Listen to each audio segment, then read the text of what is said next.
ओम शांति। परमात्मा संग में ज्ञान का गुलाल, गुण और शक्तियों का रंग लगाना है, सच्ची होली मनाना है। ये इतना महत्वपूर्ण है, इसलिए बाबा कितनी मुरलियाँ चलाता है होली पर, कितनी अलग अलग, क्योंकि ये बहुत महत्वपूर्ण है ब्राह्मणों के लिए कि हमको पिछला जो कुछ किचड़ा है उसको भस्म करना है, पवित्र बनना है, अंदर जो कुछ भी विकर्मों का प्रभाव है उसको ख़त्म करना है, पिछला भूल जाना है, बाबा के रंग में रंग जाना है, तो हम देवता बनेंगे। इसलिए बाबा इसको बहुत महत्व देता है। वो त्यौहार वो सिर्फ रंगों के लिए नहीं है की रंग खेळायचं, काय उद्देश काय असेल त्याच्यामध्ये, रंग लावायचा तो मग केमिकल लावतात, आता ते धुवून काढायचं, थोडंसं ते वाटतं त्यांना, जर जे रंग खेळतात त्यांना जर विचारलं तर ते म्हणतात थोड़ी मजा पण है, थोड़ी सजा पण है। तो क्या मतलब है उसका, क्यों बना वो त्यौहार? क्योंकि हम परमात्मा के रंग में रंग जाते हैं, हम अंदर की होली मनाते हैं। तो वो नहीं कर सकते थे, दोपहर के बाद कुछ खेल चाहिए, तो फिर उन्होंने वो बनाए उत्सव। लेकिन हमारा तो होली और रंगोत्सव रोज है, रोज मनाना है। दुनिया वाले तो कोई भी उत्सव सिर्फ मनाते हैं, लेकिन आप बच्चे सिर्फ मनाते नहीं, मनाना अर्थात बनना, बनना है वैसा। वो मनाते हैं और हम बनते हैं। तो आप होली अर्थात पवित्र आत्माएं बन गए। हम होली अर्थात पवित्र आत्माएं बन गए, बाबा ने बना दिया। अब बाबा के बन गए तो पवित्र बन गए, ऐसा बाबा समझता है। तो जो कुछ भी हमारे अंदर अपवित्रता आती जाती है उसकी होली जलानी है। आप सभी कौन सी आत्माएं हो? होली अर्थात महान पवित्र आत्माएं। भगवान महिमा करता है हमारी, कितनी बार महिमा करता है। भगवान कह रहा है सामने से कि आप होली अर्थात महान पवित्र आत्माएं हो। याच्यापेक्षा दुसरी कोणती तारीफ असेल, कोणती प्रशंसा पाहिजे लोकांकडून आपल्याला? भगवान कह रहा है आप महान पवित्र आत्माएं हो। दुनिया वालों को बहुत नशा हो जाता है, कोई अगर लाउड स्पीकर में से किसी की तारीफ करे उसको नशा चढ़ जाता है, और जो तारीफ करता है उसके प्रति भी वो बहुत खुश हो जाता है। कोई अगर गाली दे दे उसको तो गड़बड़ हो जाएगी सब, लेकिन कोई अगर तारीफ सुना दे और लाउड स्पीकर में तारीफ कर दे तो वो उड़ने लगता है। लेकिन यहाँ पर भगवान हमारी तारीफ करता है, रोज करता है, हमको नमस्ते करता है। हमको कितना नशा चढ़ना चाहिए उसका, और वो नशा हमारा भाग्य बना देता है। ये जो नशा है, जो नशा हम चढ़ाते हैं, बाबा हमको चढ़ाता है, इस नशे में रहते हुए हम अपना जन्म जन्मांतर का भाग्य बनाते हैं।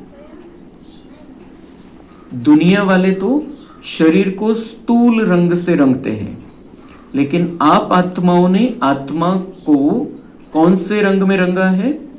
सबसे अच्छे से अच्छा रंग कौन सा है? अविनाशी रंग कौन सा है आप जानते हो? आप सब ने परमात्मा संग का रंग आत्मा को लगाया है, जिससे आत्मा पवित्रता के रंग में रंग गई।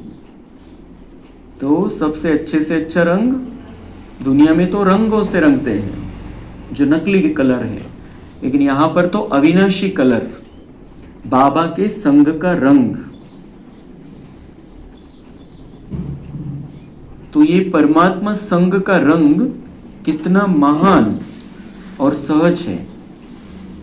ये जो रंग है ये महान है, क्योंकि इसी रंग से हम पवित्र बनते हैं, और पवित्रता से सुख शांति आती है, पवित्रता से हमारा भाग्य बनता है।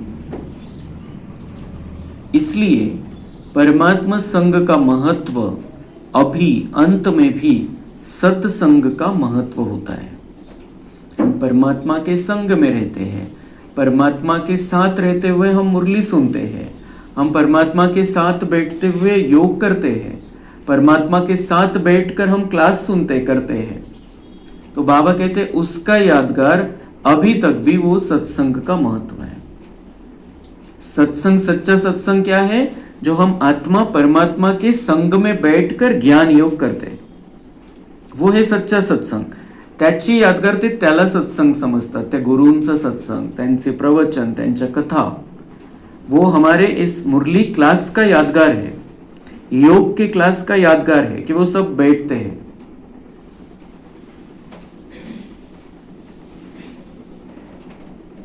क्योंकि अभी भी उन्होंने महत्व रखा है. अभी तो टीवी पर आता है वो सत्संग, प्रवचन, कथाएं टीवी पर सुन सकते हैं. सबका आता है, और वो एक नहीं हजारों के आते हैं. अभी तो टीवी पे सबका सत्संग सुन सकते हैं, लगे भी रहते हैं घरों में. लेकिन फिर भी अगर कोई महाराज, कोई गुरु, कोई कथाकार अगर आ जाए प्रवचन, तो वो जाते हैं वहां पर. वो उस वहां जाने को वो बहुत बड़ा महत्व देते हैं कि वहां जाके सुनना है. तो बाबा कहते हैं ये जो आप मुरली और योग करते हो साथ में संगठन में बैठकर, उसका यादगार अंत समय तक भी, इंटरनेट के जमाने में भी, टीवी चैनल्स के जमाने में भी वो सत्संग का महत्व उन्होंने रखा है अभी तक भी. सत्संग का अर्थ ही है परमात्मा संग में रहना.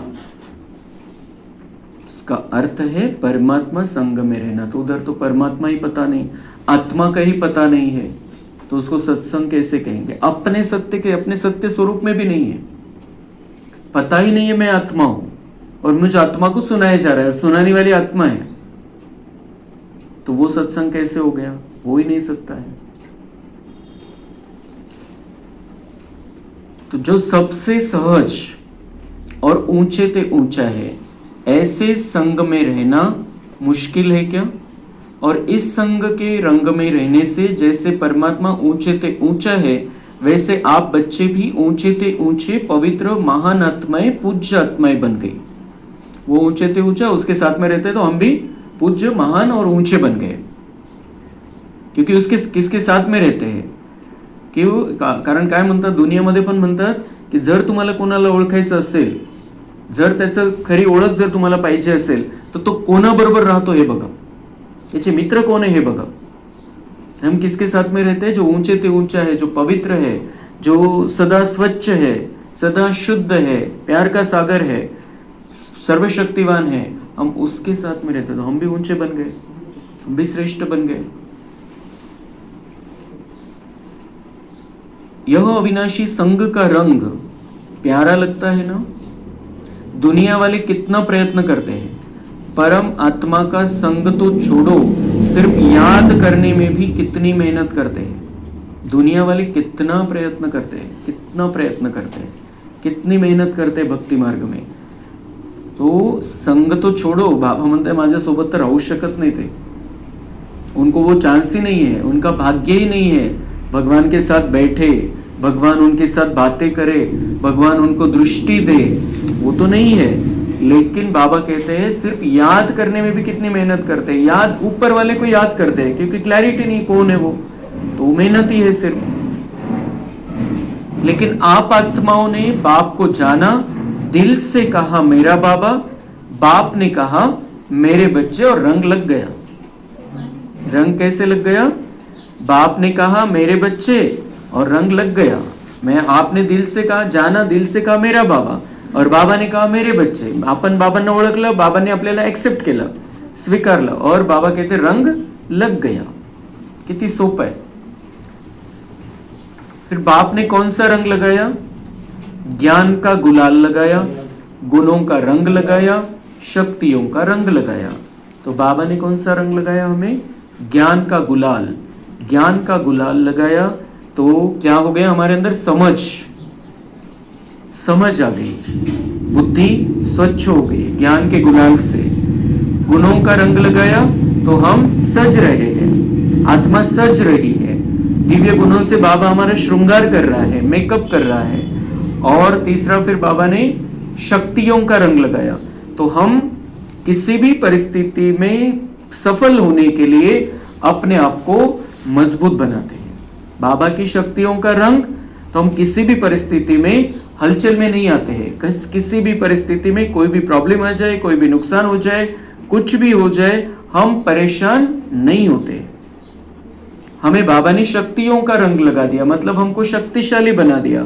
हम शक्तिशाली आत्माएं हैं, कुछ भी हो जाए हम निपट लेंगे, हम सक्षम हैं.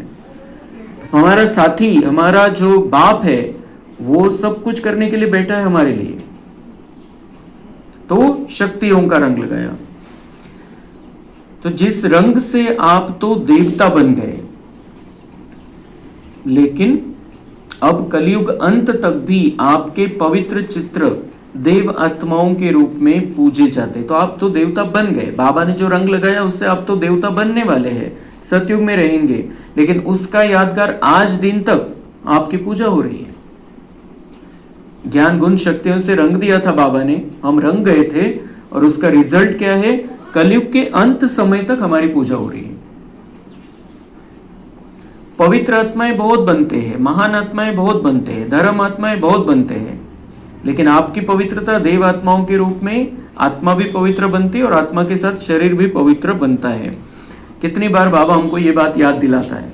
बहुत बड़े बड़े बेटे दुनिया में, महान आत्माएं, धर्म आत्माएं, बहुत बड़े बड़े बेटे हैं, लेकिन आपके जैसा कोई नहीं, मेरे बच्चों जैसा कोई नहीं। बाबा को नशा है, क्योंकि हम आत्मा भी पवित्र बनते हैं, शरीर भी पवित्र बनता जाता है। ये शरीर को भी हम पवित्र बनाते जाते हैं, शुद्ध रहने लगते हैं, स्वच्छ रहने लगते हैं, विकारों के बिना रहने लगते हैं। और जब सतयुग में हमारा शरीर रहेगा वो पवित्र पद्धति से जन्म भी होगा और पवित्र भी रहेगा, हम पवित्र भी रहेंगे। इतनी श्रेष्ठ पवित्रता बनी कैसे? इतके कसे तुम्ही पवित्र बनले? देवात्मा, महान आत्मा, धर्मात्मा, धर्मस्थापक, त्यांच्यापेक्षा तुम्ही कसे पवित्र बनले? बाबा म्हणता है सिर्फ संग के रंग से, सिर्फ संग के रंग से, संग का रंग लगा, बाबा के साथ रहने लगे, बाबा की बातें सुनने लगे, बाबा को अपना सुनाने लगे, बाबा से दृष्टि लेने लगे, बाबा से वरदान प्राप्त किए, बाबा के वाइब्रेशन में चलते हैं। तो इस संग के रंग से हमारी श्रेष्ठ, इतनी पवित्रता इतनी श्रेष्ठ बन गई।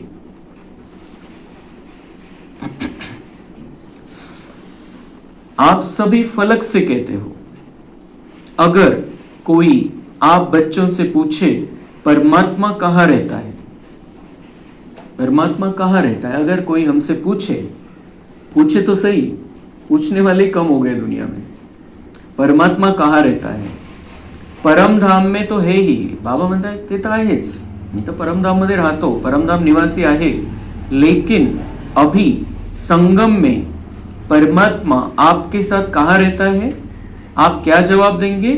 परमात्मा को अभी हम पवित्र आत्माओं का दिल तख्त ही अच्छा लगता है। नशे से, बाबा कहते हैं नशे से जवाब दो कि परमात्मा कहाँ रहता है, वो तो परमधाम निवासी है, लेकिन अभी संगम में हमारा दिल तख्त उसको पसंद आ गया है, हमारे दिल में रहता है, मन बुद्धि में विराजमान है, हम उसकी मन बुद्धि में विराजमान है, वही उसको अच्छा लगता है। अब हम बच्चों का दिल तख्त। तो बाबा पूछ रहे, ऐसे जवाब आप दोगे?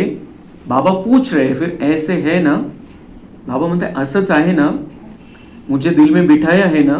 पूछ रहे। बाबा कहते आप जवाब तो दे दो उनको, पण चेक करून घ्या कि आहे की नाही खरंच। तो ऐसे है ना, आपके दिल में बाप रहता, आप बाप के दिल में रहते, तो कितनी स्वच्छता चाहिए, कितनी क्लैरिटी चाहिए, अंदर कोई मैल नहीं चाहिए, अंदर कोई दुख नहीं चाहिए। सुख के सागर को बिठाना है, यहाँ पर प्यार के सागर को बिठाना है, दया के सागर को बिठाना है, तो अंदर कुछ गड़बड़ी नहीं चाहिए, कुछ गलत नहीं चाहिए, कुछ उसका उल्टा नहीं चाहिए, तो वो बैठेगा, तो रहेगा साथ में हमारे। तो जो रहता है वो हाथ उठाओ। रहते हैं तो अपनी अपनी चेकिंग करनी है, क्या हम रहते हैं, क्या हमने अपने दिल को ऐसा बनाया है जो बाबा साथ में रहे, जो बाबा दिल में बैठे हमारे, इतना पवित्र हम बन गए, इतनी शुद्धता है, इतना अंदर से मैला निकाल दिया है, किसी के प्रति कुछ पकड़ के नहीं रखा है।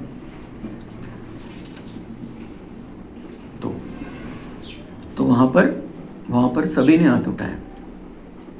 अच्छा, बहुत अच्छा। फलक से कहते हो परमात्मा को मेरे दिल के सिवाय और कहा अच्छा नहीं लगता है, त्याला माझ्याशिवाय जमतच नाही। बाबा म्हणता ऐसे कहो, नशे से कहो, भगवान को मेरे सिवाय कोई अच्छा ही नहीं लगता, इसलिए तो हमको बार बार करता है, ऐसे कहता है कि मुझे याद करो, मुझे याद करो, मुझे याद करो। किसको कहता है? हर एक को कहता है।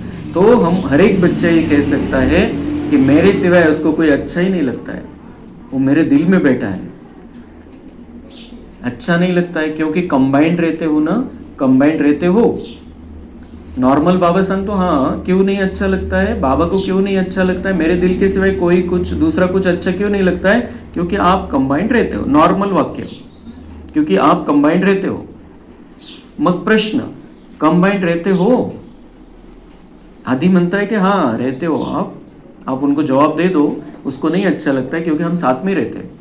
पर बाबा म्हणता है मग चेकिंग, क्या कंबाइंड रहते हो आप बाबा को छोड़ देते हो? चेक करो। कई बच्चे कंबाइंड कहते हुए भी सदा बाप की कंपनी का लाभ नहीं लेते।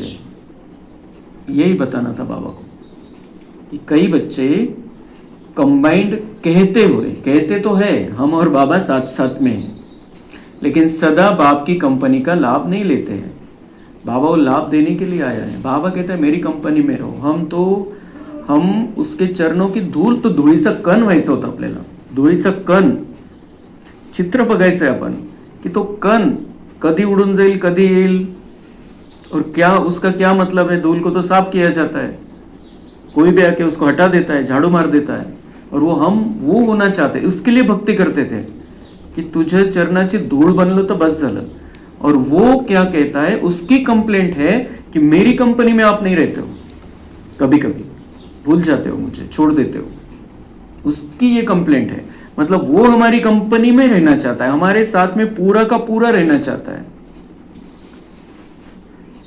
कंपेनियन तो बना लिया है, परत नॉर्मल कंपेनियन तो बना लिया है, मतलब जोडीदार तर बनवलेला आहे, पण दुसऱ्या इकडे पण जोड्या आहे सगळ्या। तो जोड़ीदार तो बना लिया है, फिर नॉर्मल कह रहा है बना लिया है। मग प्रश्न, पक्का है का दूसरा जोड़ीदार पाहिजे? बाबा पूछ रहे हैं, गणेश भाई का मैरिज डे है शायद, तो पक्का है? मेरा बाबा कहा तो कंपेनियन तो बना लिया, लेकिन हर समय कंपनी का अनुभव करना, इसमें अंतर पड़ जाता है। जोडीदार तर बनवला त्याला, बाबाला जोडीदार तर बनवला, पण प्रत्येक वेळी त्या कंपनीचा अनुभव, त्याच्या कंपनीमध्ये नाही राहिलो तर माया घेरून टाकेल आपल्याला, चकनाचूर होऊन जाऊ आपण, अशी परिस्थिती येणार इथून पुढे। आजच दिसतंय पण इथून पुढे खूप भयानक परिस्थिती येणार है। इसलिए उसकी कंपनी में रहना है, और अपने जो लौकिक साथीदार है उसको भी उसकी कंपनी में लाना है बहुत अच्छी रीति से, नहीं तो मुश्किल हो जाएगा। इसमें बाप दादा देखते हैं नंबरवार फायदा उठाते हैं। बाबा म्हणता है फायदा घ्या, मेरा फायदा उठा लो, क्योंकि बाद में नहीं मिलने वाला हूं मैं। कारण क्या होता है, आप सभी अच्छी तरह से जानते हो, अगर दिल में रावण की कोई पुरानी जायदाद पुराने संस्कार के रूप में रह गई है, तो रावण की चीज पराई चीज हो गई ना। पराई चीज को कभी भी अपने पास रखा नहीं जाता है, निकाल दिया जाता है। तो बाबा कहते क्यों कंपनी में नहीं रहते पूरा? क्योंकि ये रावण की जायदाद अंदर बिठा कर रखी है, पुराने संस्कार के रूप में रह गई है। पुराना संस्कार कहते मेरा स्वभाव ही ऐसा है, वो तो रावण का स्वभाव है, हमारा स्वभाव तो वैसा है लक्ष्मी नारायण जैसा। तो वो पराई चीज को अपना बना लिया है। तो बाबा कहते पराई चीज को कभी भी अपने पास रखा नहीं जाता है, निकाल दिया जाता है। माझी नहीं है ना ती, माझ्याकडे कशाला ठेवायची? इसलिए वो पुराने संस्कार, पुराना स्वभाव, उसको निकाल देना है। संकल्प की तो बात ही छोड़ो, लेकिन पुराने संस्कार को मेरे संस्कार मानना, यह स्वप्न में भी नहीं सोचना। बाबा म्हणताय असं जागा असताना संकल्प करायचं तर नाहीच है कि वो स्वभाव मेरा है, मेरा स्वभाव ऐसा है, मेरा बोलना ऐसा है। बाबा कहते वो संकल्प अभी जाग रहे हैं तब तो ठीक, तब तो नहीं, लेकिन स्वप्न में भी नहीं सोचना कि मेरा स्वभाव ऐसा है, क्योंकि मेरा स्वभाव वो तो लक्ष्मी नारायण जैसा स्वभाव है, ओरिजिनल। अब तो जो बाप के संस्कार वह आपके संस्कार। बाबा चाहता है कि उसके जैसे हम बन जाए, चलते फिरते भगवान हम यहां पर बन जाए, बन के दिखाएं उसको। सभी कहते हो ना हमारा लक्ष्य है बाप समान बनना, तो सभी ने अपने दिल में दृढ़ संकल्प की यह प्रतिज्ञा अपने से की, गलती से भी मेरा नहीं कहना, मेरा मेरा कहते हो ना तो जो पुराने संस्कार है वो फायदा उठाते हैं। अब मेरा कहते हो तो बैठ जाते हैं, निकलते नहीं है। तो बाबा कहते हो उसको आप मेरा कहते हो, मेरा स्वभाव मेरा संस्कार, तो मेरा कहते हो अपना बना लिया तो क्यों जाएंगे वो? आपको वो अच्छे लगते हैं क्योंकि आपके हैं, तो आप उनको बिठा लेते हो, वो भी जाते नहीं, फिर क्यों जाएंगे? उनको मजा आ रहा है आपके साथ में, 2500 साल रहे आपके साथ में, तो वो बैठ जाते। तो मेरा नहीं है, रावण की प्रॉपर्टी है, ये मुझे आदि मध्य अंत दुख देने वाली है, द्वापर से अभी तक दुख दिया है उस स्वभाव ने, उस संस्कार ने, उस कारण हिसाब किताब बने हैं। तो उसको जो काम विकार था, क्रोध था, लोभ था, ये चाहिए वो चाहिए, अहंकार था हमारे अंदर, अलग अलग प्रकार के, तो बाबा कहते हैं उसको अभी अपना नहीं समझना, आप बिठा लेते हो, वो निकलते नहीं है, इसलिए उसकी होली कर देनी है अंदर। बाप दादा सभी बच्चों को किस रूप में देखना चाहते हैं? जानते तो हो, मानते भी हो। बाप दादा हर एक बच्चे को भ्रुकुटी के तख्तनशीन, स्वराज्य अधिकारी, राजा बच्चा, अधीन बच्चा नहीं राजा बच्चा, controlling power, ruling power, master सर्वशक्तिवान स्वरूप में देख रहे, देखना चाहते हैं और देख भी रहे। बाबा म्हणतात मी तुमचं फायनल रूप बघतोय, आप ऐसे हो। आणि जसं मग कोणी कोणाच्या रंगामध्ये रंगलं म्हणजे तो त्याच्या अधीन होऊन जातो दुनियामध्ये, जे कोणी कोणाच्या प्रभावामध्ये आलं, आकर्षणामध्ये आलं तो तो त्याच्या अधीन होऊन जातो। और यहाँ पर क्या करता है बाबा? उसके रंग में हम आ जाते हैं, उसके साथ रहने लगते हैं, उसके प्रभाव में रहने लगते हैं। रिजल्ट क्या? हम खुद राजा बन जाते हैं। कितनी बड़ी बात है। वहां पर तो गुलामी हो जाती है, फिर किसी में फंस गए तो उधर गुलाम बन गए। और यहाँ पर बाबा ये ऐसा संग का रंग है, ऐसे हम बाबा के कंपनी में आ जाते हैं, जो बाबा हमको राजा बना देता है और वो चाहता है हम उसके जैसे बनकर रहे। अधीन नहीं रखना चाहता है, गुलाम नहीं। बाबा को अच्छा नहीं लगता है कुछ हम बाबा से मांगे। कोणता प्रसंग आला आणि आपण असं म्हटलं की बाबा मला शक्ति द्या, वो भी अच्छा नहीं लगता है। बाबा कहते तुम मेरे बच्चों ले लो जितनी चाहिए उतनी। तो बाबा हमको क्या देखना चाहता है? स्वराज्य अधिकारी, राजा बच्चा, अधीन बच्चा नहीं, राजा बच्चा, controlling power, ruling power, master सर्वशक्तिवान स्वरूप में देख रहे हैं। कंट्रोलिंग पावर, पूरी कर्मेंद्रियों पर कंट्रोल है, मन बुद्धि संस्कार पर पूरा कंट्रोल है। स्वराज्य अधिकारी, खुद पर राज्य करते हैं। राजा बच्चा, अधीन बच्चा नहीं, अधीन नहीं, विकारों का अधीन नहीं, विकारों का अधीन नहीं बनना है, गुलामी नहीं। तो विकारों को हमें गुलाम बनाना है। ती जी सिकंदरची कहाणी सांगितली जाते, सिकंदर भारतात आला, त्याला एका साधूची तपस्या खूप चांगली वाटली, खूप तपस्वी वाटला। तो सिकंदर त्याच्याकडे गेला, त्याला रिक्वेस्ट केली की तुम्ही आमच्याकडे चला, आमच्या देशात चला। खूप रिक्वेस्ट केली, त्याने नाही ऐकलं, नाही सांगितलं त्यांनी, साधूनी नाही सांगितलं। मग त्याला राग आला, अजून थोड्या वेळाने नाही म्हटल्यावर अजून जास्त राग आला। तो त्याने सांगितलं कि मैं कौन बोल रहा हूं आपको, कौन, मैं आपको रिक्वेस्ट कर रहा हूं, लेकिन आपको मैं आदेश देता हूं कि आपको मेरे साथ चलना होगा। मैं कौन हूं? मैं इस दुनिया का बादशाह हूं। इस तरीके से उसने उसके शब्दों में बात की। तर त्या साधूने उत्तर काय दिलं? तुला इतका क्रोध आलेला आहे, तू कसाचा बादशाह? तू तर माझ्या गुलामाचा पण गुलाम आहे। माझा गुलाम क्रोध, आणि त्या क्रोधाचा पण तू गुलाम झालेला आहे, तू कसला बादशाह? तो बाबा हमको ऐसा बादशाह बनाना चाहता है जो विकार हमारे पूरी तरीके से गुलाम बन गए। सब कोई भी विकार का अंश हमारे ऊपर हावी नहीं होता है कभी भी। ऐसा राजा बाबा हमको बनाना चाहता है। तो आप अपना कौन सा रूप देखते हैं? यही ना बाबा म्हणते, कोणता रूप बघता तुम्ही? गुलामी वाला कि राजा? कौन सा रूप अच्छा लगता है?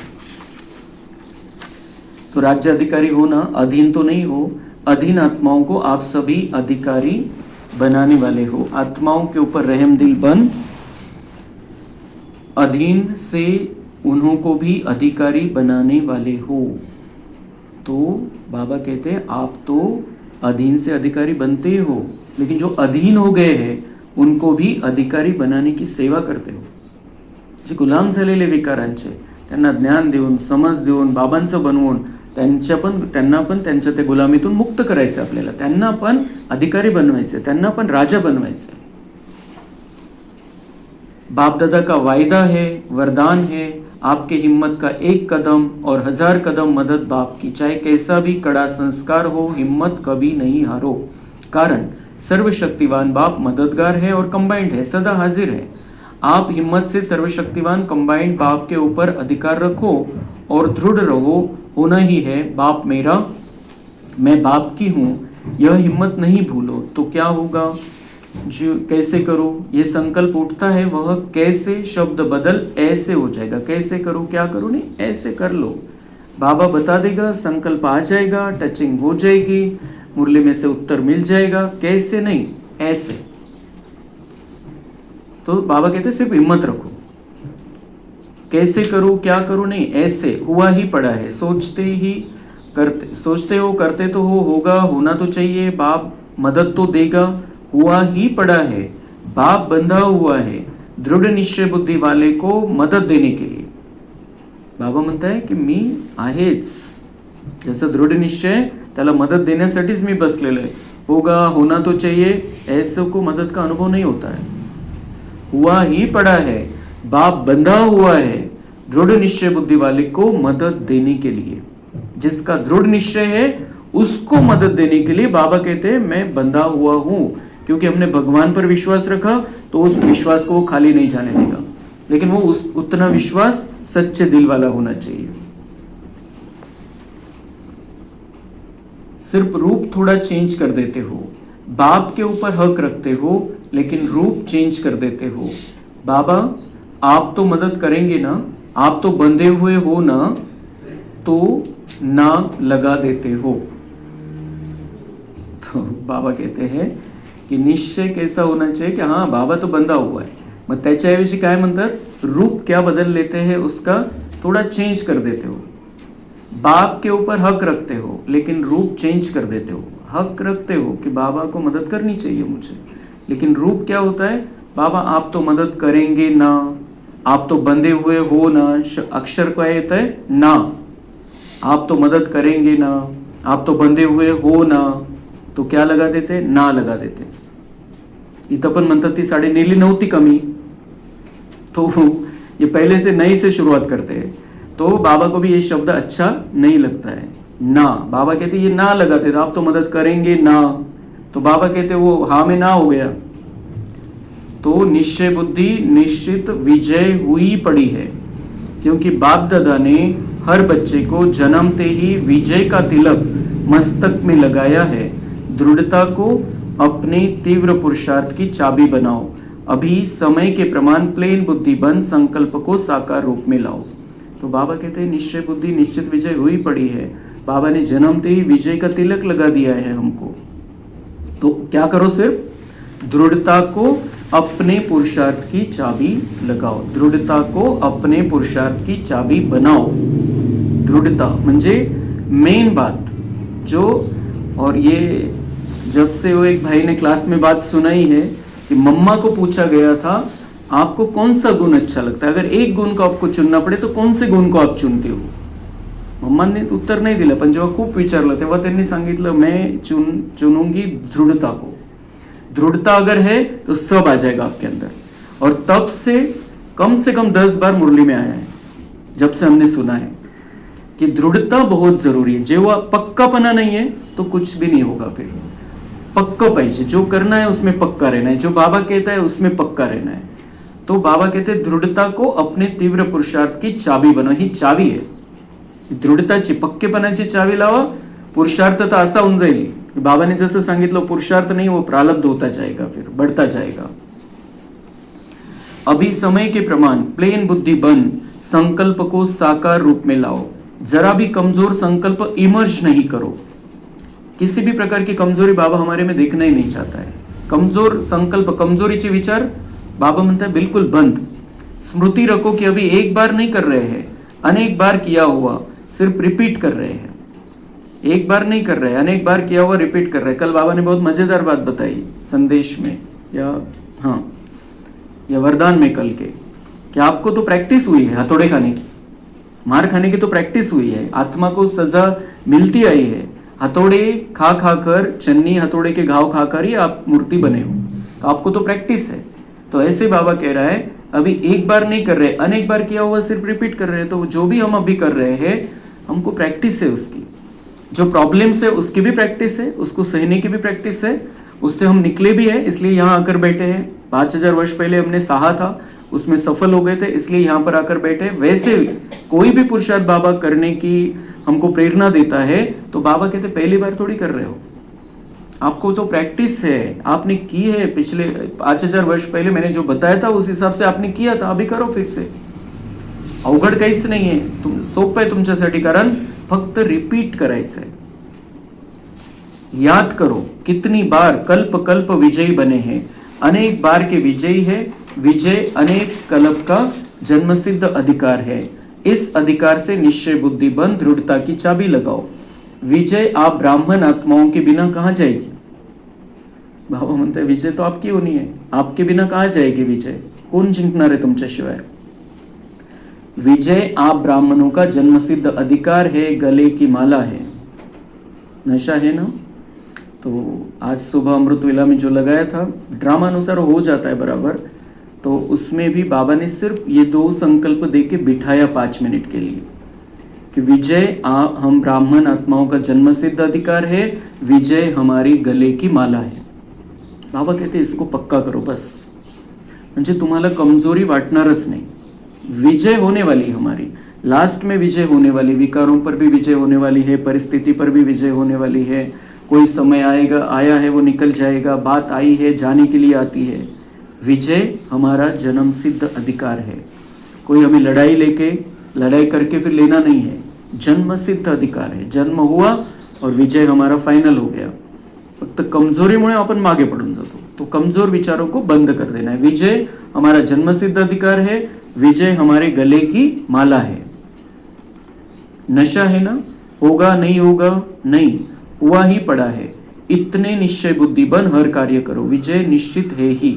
ऐसे निश्चय बुद्धि आत्माएं यही नशा रखो कि विजय है ही, है या नहीं? है ही, यही नशा रखो। थे, है और होंगे, तो ऐसे होली हो ना, होलीएस्ट तो हो ही। तो बाबा म्हणता है आप पवित्र बनने वाली आत्माएं हो, श्रेष्ठ पवित्र आत्माएं हो, तो पवित्रता में कोई गड़बड़ी कोई कमजोरी रहती नहीं है। तो ऐसे आप विजयी बनने वाले शुद्ध पवित्र दिव्य ऐसी आत्माएं हो। बाप दादा ने देखा कि सभी को मेजॉरिटी उमंग उत्साह बहुत अच्छा आता है, यह कर लेंगे, यह कर लेंगे, यह हो जाएगा। बाप दादा भी बड़े खुश होते हैं, लेकिन यह उमंग उत्साह सदा इमर्ज रहे। कभी कभी मर्ज हो जाता है, कभी कभी तो उमंग उत्साह झोपून जातो। बाबा म्हणता है सदा ये उमंग उत्साह रहना चाहिए कि मुझे ये बस करना ही है, कर लेंगे हो जाएगा नहीं। उमंग उत्साह में, फुल उमंग उत्साह में रहना है। कभी इमर्ज हो जाता है, मर्ज नहीं हो जाए, इमर्ज ही रहे। सदा जागृत राहिलं पाहिजे उमंग उत्साह, झोपू नहीं द्यायचं त्या उमंग उत्साहाला, नहीं तो मग संगम युग संपून जाईल। उस समय के लिए तो हमारे लिए संगम युग नहीं है जब हमारे में कोई उमंग उत्साह नहीं है, क्योंकि उमंग उत्साह ब्राह्मण जीवन का श्वास है। जैसे मुरली ब्राह्मण जीवन का श्वास है, वैसे उमंग उत्साह भी ब्राह्मण जीवन का श्वास है। अगर हम उदास हो गए, निराश हो गए, कमजोर हो गए, तो मन नहीं लगता है मुरली सुनने में भी, योग करने में भी मन नहीं लगता है। इसलिए उमंग उत्साह को कभी भी सोने नहीं देना, जागृत रखना है। क्यों? बाबा म्हणता है कि इमर्ज नहीं हो जाए, इमर्ज ही रहे, क्योंकि पूरा संगम युग ही आपका उत्सव है। वो तो एक दिन उत्सव मनाते, उस दिन उत्साह में रहते, उमंग में रहते, और अभी तो वो भी नहीं रहते। अभी तो क्या हाल हो गया है, जो भी त्योहार हम मनाते हैं, पहले तो किती मजा राहायची, किती आनंद व्हायचा, किती तयारी राहायची, त्याची स्पेशल तयारी राहायची, सगळे आनंदात राहून तयारी करायची कि अभी दिवाली आने वाली है, अभी होली आने वाली है, अभी राखी आने वाली है। वो सब बहुत अलग था माहौल। अभी तो वो एक दिन का भी नहीं रहा है, और हमको बाबा कहता है आपका तो संगम युग पूरा ही उत्साह है, पूरा ही उत्सव है। वो तो कभी कभी उत्सव इसलिए मनाते हैं क्योंकि बहुत समय टेंशन में रहते हैं ना, तो समझते उत्साह में नाचे गाए खाए तो चेंज हो जाए, थोडंसं मुक्त व्हावं त्या टेन्शन मधून। नाचे गाए खाए तो उसमें से वो चेंज हो जाए, थोड़ा सा टेंशन दूर हो जाए, पर वो होता नहीं है, तेवढ्यापुरतं तेवढं। लेकिन आप लोगों के पास तो हर सेकंड नाचना और गाना है ही। आप सदा मन में खुशी से नाचते रहते हो ना कि नहीं?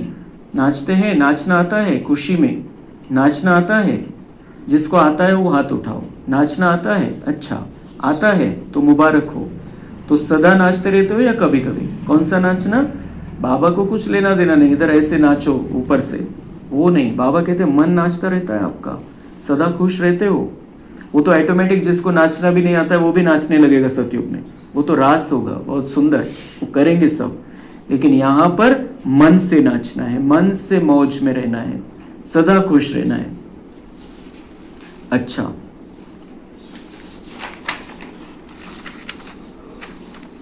आजकल के ज़माने में डॉक्टर्स कहते हैं दवाई छोड़ो, एक्सरसाइज करो। दवाई छोड़ो मतलब छोड़ो नहीं कहते, लेकिन छोड़ो मतलब कम करो। व्यायाम वाढवला तर त्यांना जर आपण सांगितलं की एखादी गोळी कमी करा, तर ते काय सांगतात, तुम्ही व्यायाम वाढवा, तुम्ही हे करा ते करा, मग मी एखादी गोळी कमी करेल। तो अगर दवाइयाँ कम करनी है तो एक्सरसाइज करो, ये दुनिया में सिखाते हैं डॉक्टर भी।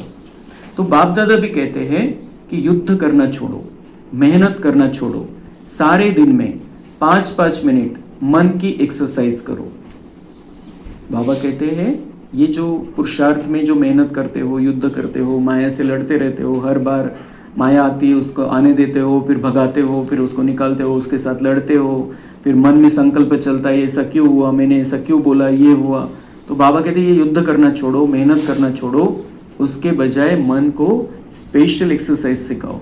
सारे दिन में 5-5 मिनट मन की एक्सरसाइज करो। 5-5 मिनिट सारे दिन में, 5-5 मिनिट, जसं ज्याला वेळ भेटेल, पर 5-5 मिनिट बाबा कह रहे हैं। क्या 5 मिनिट में क्या करो, म्हणजे जेवढे 5 मिनिट काढता येतील आपल्याला, 5 मिनिट फिर 5 मिनिट फिर 5 मिनिट ऐसे, लेकिन वो 5 मिनिट में क्या करना है ये बाबा बता रहा है। 5-5 मिनट मन की एक्सरसाइज करो। 1 मिनट में निराकारी, 1 मिनट में निराकारी, 1 मिनट में निराकारी, आत्मा में परम धाम में देखना है अपने आप को। 1 मिनट में निराकारी, 1 मिनट में आकारी, फिर फरिश्ता रूप में देखना है अपने आप को। 1 मिनट फरिश्ता रूप में देखना है, सबको सकाश देनी है, वहां पर बाबा से दृष्टि लेनी है। और वहां पर जब हम परम धाम में 1 मिनट निराकारी स्थिति में है तो बाबा का सब कुछ अपने अंदर ले लेना है, बाबा से चिपक कर बैठ जाना है।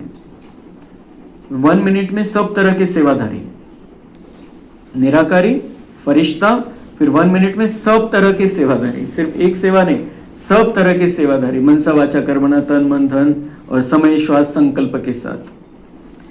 तो और फिर हम अलग अलग और पूज्य स्वरूप का कर सकते हैं, उसमें ब्राह्मण स्वरूप का कर सकते हैं, अलग अलग। तो बाबा कहते हैं ये मन की एक्सरसाइज 5 मिनिट की सारे दिन में भिन्न भिन्न टाइम करो, म्हणजे मधून मधून मधून 5-5 मिनिट वेळ काढत चला, भिन्न भिन्न टाइम ये एक्सरसाइज करो, तो सदा तंदुरुस्त रहेंगे, आत्मा दुरुस्त रहेगी, आत्मा की कमजोरी कम होगी, तो दुनिया वालों का प्रभाव फिर हमारे ऊपर पड़ना बंद हो जाएगा, दुनिया की बातों का प्रभाव पड़ना बंद हो जाएगा, तो फिर मेहनत से बच जाएंगे, फिर बहुत बाबा से मोहब्बत और उसमें सब कुछ आसान हो जाएगा। हो सकता है? तो बाबा ने पूछा वहां पर, तो आपस में कोई ऐसा प्लान बनाओ, वेस्ट खत्म, तो वेस्ट खत्म करने का बाबा कहते हैं प्लान बनाओ, व्यर्थ जे आहे त्याला संपवायचा प्लान बनवा। बाप दादा यह नहीं कहते कि संकल्प ही बंद करो, वेस्ट संकल्प फिनिश। बाबा नहीं कहते की विचारच नका करू, विचार बंद करून टाका, पण बाबा म्हणतात व्यर्थ संकल्प बंद करा, व्यर्थ संकल्प समाप्त करा। फायदा तो है नहीं, परेशानी ही है। वेस्ट संकल्प का बरं संपवायचे? कारण त्याचा फायदा काहीच नाही, काय आहे? परेशानी। व्यर्थ से हम परेशान होते हैं, व्यर्थ से फायदा कुछ भी नहीं है। तो बाबा कहते हैं कि क्यों फिनिश करना है, उसका कारण भी बताता है। फायदा तो है नहीं, परेशानी ही है, तो क्यों चलाना है फिर? हाथाने का बरं परेशान व्हायचे स्वतःच? अच्छा, ब्रह्मा बाप ने लास्ट में जो वरदान दिया, निराकारी, निर्विकारी, निरहंकारी, यह ब्रह्मा बाप का लास्ट वरदान एक बहुत बड़ी सौगात बच्चों के प्रति रही। तो क्या अभी अभी सेकंड में ब्रह्मा बाप की सौगात मन से स्वीकार कर सकते हो? तो हमें स्वीकार कर लेना है, ये हमारे लिए सौगात है, हमें वरदान दिया है बाबा ने, निराकारी, निर्विकारी, निरहंकारी भव। जब ब्रह्मा संपूर्ण बन गया तब शिव बाबा ने उनके द्वारा वरदान दिया है हम बच्चों को, निराकारी निर्विकारी निरहंकारी भव, मतलब वो वरदान है। तो बाबा कहते हैं उसको दिल से स्वीकार कर लो। अगर दिल से स्वीकार कर लेंगे तो वैसा बनना बहुत इजी हो जाएगा। तो दृढ़ संकल्प कर सकते हो कि बाप की सौगात को सदा प्रैक्टिकल लाइफ में लाना है, इसको प्रैक्टिकल लाइफ में लाना है, निराकारी निर्विकारी निरहंकारी। तो निराकारी मतलब आत्मिक स्थिति में रहना, निर्विकारी मतलब विकारों से मुक्त रहना, विकारों से मुक्त हो जाना, और निरहंकारी मतलब देह भान से मुक्त, देह अभिमान से मुक्त। तो क्योंकि आदिदेव की सौगात कम नहीं है, ब्रह्मा ग्रेट ग्रेट ग्रैंडफादर है, क्योंकि आदिदेव की ये सौगात है, आदिदेव से मिली हुई सौगात है। भगवान आदिदेव के नाम से उसको अभी आज संबोधित कर रहे हैं ब्रह्मा बाबा को, और कल परसों से वीडियो आना चालू हो गए, जैन धर्म वाले बना रहे हैं वीडियो कि ये आदिदेव मतलब जो आदिनाथ है, जे जैन धर्माचे पहिले तीर्थंकर आहे ऋषभनाथ, त्यांना आदिनाथ पण म्हणतात, तर त्यांचं कसं कनेक्शन आहे, ते कसे मग त्यांचाच पुत्र त्याच्याच नावावरून भारत नाव पडलं, मग वेगवेगळं, आणि सगळ्या धर्माचे गुरु म्हणताय की हे सगळ्यांचे 5-6 जे जसं प्रेमानंदगिरी महाराज, अजून 2-4 जण आहेत तर ते सगळे सांगताय कि ये सबके है, ये जैनों के नहीं है, सिर्फ सबके है। जैन धर्म वाले गुरु भी कह रहे हैं और वो भी कह रहे हैं। तो ये अभी एक टप्पा पार झालेला आहे असं वाटायला लागलेलं आहे कि जो सब स्वीकार करेंगे कि ये आदिदेव है, आदिनाथ है, सबका है। तो ब्रह्मा ग्रेट ग्रेट ग्रैंडफादर है, उसकी सौगात कम नहीं है। तो अपने अपने पुरुषार्थ प्रमाण संकल्प करो कि आज के दिन होली अर्थात जो बीत चुकी होली हो गई। अभी 4 बार 5 बार बाबा ने ये बात बता दी, आज तो हम कम से कम फाइनल कर ले। जो सेकंड लक्ष्मी नारायण का दिन है आज, उस दिन फाइनल कर ले हम कि जो हो गया आज तक, जो हुआ हुआ, जलाकर खाक कर देना है उसको। आज से मैं पूरी तरीके से नया हूं। मेरा पुरुषार्थ भी अभी कैसा है, पुरुषार्थ प्रारब्ध वाला पुरुषार्थ, पुरुषार्थ नहीं, मेहनत वाला नहीं, मजे लेके प्रारब्ध बनानी वैसा। और जो कुछ भी मेरा जो हुआ होगा, कुछ भी होगा कम ज्यादा, पुरुषार्थ में भी, बोलने चालने में भी, विचारों में भी, होली बस खत्म, आज से नया। लेकिन अब से सौगात को बार बार इमर्ज कर ब्रह्मा बाप को सेवा का रिटर्न देंगे। तो उस सौगात को जो ब्रह्मा बाबा ने सौगात दी है, निराकारी निर्विकारी निरहंकारी, उसको बार बार इमर्ज करके ब्रह्मा बाप को उसकी उन्होंने जो सेवा की है उसका रिटर्न देंगे, वैसा बन के दिखाएंगे। मतलब पिछला खत्म और ये अभी नया जीवन, निराकारी निर्विकारी निरहंकारी वाला जीवन, वो जी कर दिखाएंगे। देखो ब्रह्मा बाप ने अंतिम दिन, अंतिम समय तक सेवा की। यह ब्रह्मा बाप का बच्चों से प्यार, सेवा से प्यार की निशानी है। तो ब्रह्मा बाप को रिटर्न देना अर्थात बार बार जीवन में दी हुई सौगात को रिवाइज कर प्रैक्टिकल में लाना। तो सभी अपने दिल में ब्रह्मा बाप से स्नेह के रिटर्न में संकल्प दृढ़ करो। यह है ब्रह्मा बाप के स्नेह की सौगात का रिटर्न। कितना सुंदर बाबा ने जोड़ दिया होली को निराकारी निर्विकारी निरहंकारी से। कितना सुंदर बाबा ये जोड़ जोड़ के हमारे तक ऐसा ज्ञान पहुंचाता है जो हम फिर से वैसे बन जाए जैसे हम थे, सुंदर बन जाए, ब्यूटीफुल बन जाए, इस दुनिया वालों जैसे मैले न रहे। इसके लिए बाबा कितनी मेहनत करता है हमारे लिए, कितने सुंदर सुंदर ज्ञान के डोज हमको देता है। उसको उस डोज को हमें स्वीकार करना है और बहुत अच्छी रीति से उसका प्रूफ देना है कि हमने उस डोज को स्वीकार कर लिया है। अच्छा, चारों ओर के लकीएस्ट होलीएस्ट बच्चों को सदा दृढ़ संकल्प की चाबी प्रैक्टिकल में लाने वाले हिम्मत वाले बच्चों को, सदा अपने मन को भिन्न भिन्न प्रकार की सेवा में बिजी रखने वाले, कदम में पद्मों की कमाई जमा करने वाले बच्चों को, सदा हर दिन उत्साह में रहने वाले, हर दिन को उत्सव समझकर मनाने वाले, सदा खुशनसीब बच्चों को बाप दादा का याद, प्यार और नमस्ते। हम रूहानी बच्चों का रूहानी बाप दादा को याद, प्यार, गुड मॉर्निंग, नमस्ते, वाह बाबा वाह, शुक्रिया बाबा शुक्रिया।